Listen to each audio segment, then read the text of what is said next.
Also, earlier this year, Stephanie and I had the pleasure of attending a hypnosis conference, which Anthony put on in London, and really good stuff. Got to meet Bob Burns, got to meet a lot of really cool people. So that was quite interesting, and I'm real happy that Anthony could join us. And so, Anthony, what do you want to talk about? Well, thanks for the invite, Sean, and for your efforts as well, Jay, and everyone else involved with putting this thing on. It's been a challenge, but fun. It seems to be working. I've been enjoying it so far.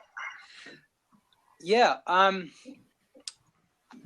don't know about topics. I got into this via hypnotherapy, as I think you know, Sean, a long time ago. I went full time in 2001 and first got involved in 1995.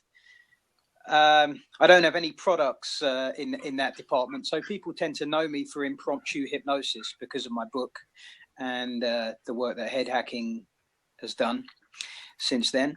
And I still find it's, in terms of kind of helping hypnotists to grow and improve their, not just their skills so much as their confidence, and give them the flexibility to, give demonstrations, lectures. I still find that kind of getting some impromptu stuff in their game is one of the best ways of doing that. It certainly helped me as a hypnotherapist. I've heard Erickson's name come up a few times today. I was very much schooled in that kind of, well, not entirely indirect. Certainly I was encouraged to test my work with ideomotor phenomenon from an early start, but it still seems to pass many new hypnotherapists by, and they feel slightly nervous about ever asking for a response, and I appreciate that. They don't want to undo the therapeutic aspect of their work, but I'm really all for encouraging that kind of communication. And as I say, it's nice when someone says, "You're a hypnotist. Can you hypnotize me? Can you show me?" And that's not said from a kind of, a perspective of trying to challenge you or anything like that. They're just genuinely intrigued to be able to say yes, and I know some professional stage hypnotists who have never done that off stage. I know many, many hypnotherapists who have never so much suggested an ideomotor signal. And it doesn't mean they can't do good work. It doesn't mean they can't be entertaining on stage or effective in the therapy room. But, I spent some time in that place too. And I feel much more comfortable, being able to give demonstrations anytime, anywhere. Absolutely. Yeah. I mean, I always tell people that when you can hypnotize people on the street, it's a very simple thing when they come into your office to get hypnotized. So, I think it's a great skill builder. Yeah. And you can do good things there too. The opportunities for doing, impromptu demonstrations. Obviously, it's good to have fun and do some of the routines, sticking people to things, making them forget their name and stuff like that. But equally, I've had many opportunities to just kind of drop hypno gifts or even respond in kind of, I'd say emergency, maybe overstating it, but situations where people have burnt themselves, where people are in pain, where people are anxious at an airport. These kind of situations do come up in real life, and even on an aeroplane. I mean, I've even done this stuff with the person sitting next to me, as have colleagues of mine coming into land. So have you, Sean? Yes. Dealt with it there and then. So I as anyone who's listening, who's got a decent amount of experience as a hypnotherapist will know, sometimes, even though we might give that person an hour or 2 hours or whatever in a session, sometimes it really does feel like the moment when things turn is just that. It's just a moment.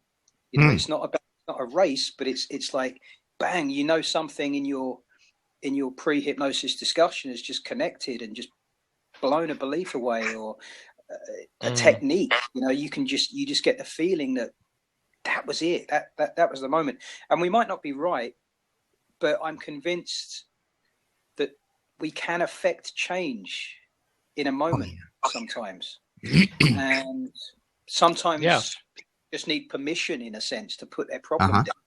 Other times it's a little bit more involved. But again, for that reason, and that's where a lot more of my kind of impromptu stuff goes these days. When I get asked about it, or I'm socializing at a party, then I try to give that, I've always wanted to give the person a good experience, but now it tends to lean toward, let me show you something incredible about yourself, and try and give them the benefit of some instant self-hypnosis skills, that kind of thing. So yeah, I'm still banging the impromptu drum. Hey, we got a question here. I think you ought to answer this one. It says there are reports that most of street hypnosis inductions are fixed beforehand. Is that so? Ridiculous. I just don't get that. It's a bit like that everyone on stage is a stooge. I just don't get it. It's infinitely more stressful arriving on stage with a bunch of stooges and going on the street. I see what people are saying, perhaps in videos, that video starts perhaps after some testing has been done, as videos of stage hypnosis do. In other words, the hypnotist has already done some kind of selection. However, the reality of it is that takes just a few moments and isn't actually necessary. I mean, the way I tend to work is that everything I do before the induction is really no different from the induction and no different from the routine that follows it. I see everything that I'm doing just as a continuous series of suggestions. It's just that I, for the purpose of performance, put some emphasis on are you ready to be hypnotized, and this is the induction kind of thing. But let me try and keep up with these questions. There are. Yeah, I just don't get it. I don't know where you're getting those reports from. It's kind of funny. I mean, one of the things that the non-hypnotists don't realize is that hypnotizing people can be pretty doggone easy. It's not real hard to do. So I guess a lot of them have difficulty believing that it's real. I don't know.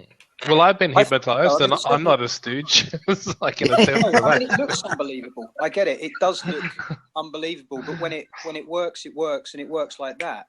The subject is entirely capable of this. It just needs you to kind of step up and meet them at that place. I really don't believe the hypnotist is doing that much, despite all the techniques and the skills and the finessing.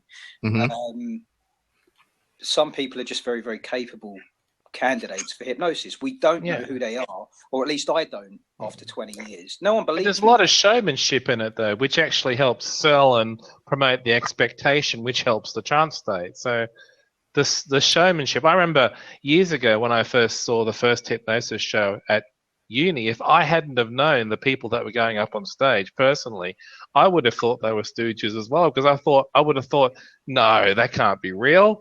That's just too far out there. So it's a reasonable question to ask. No. Well, it is a reasonable question. Again, a lot of videos are kind of cut that way. If we want to learn about it, then we really want to see the nitty gritty before and after. But there's enough. Just get out there and try it. I mean, it's you'll answer the question. It's as funny as hell. I think when I've done it. Like, I haven't done it on street and stage, but I've certainly done it with small groups of people in private. And I think I laugh more than anybody else because I just it's so bloody funny.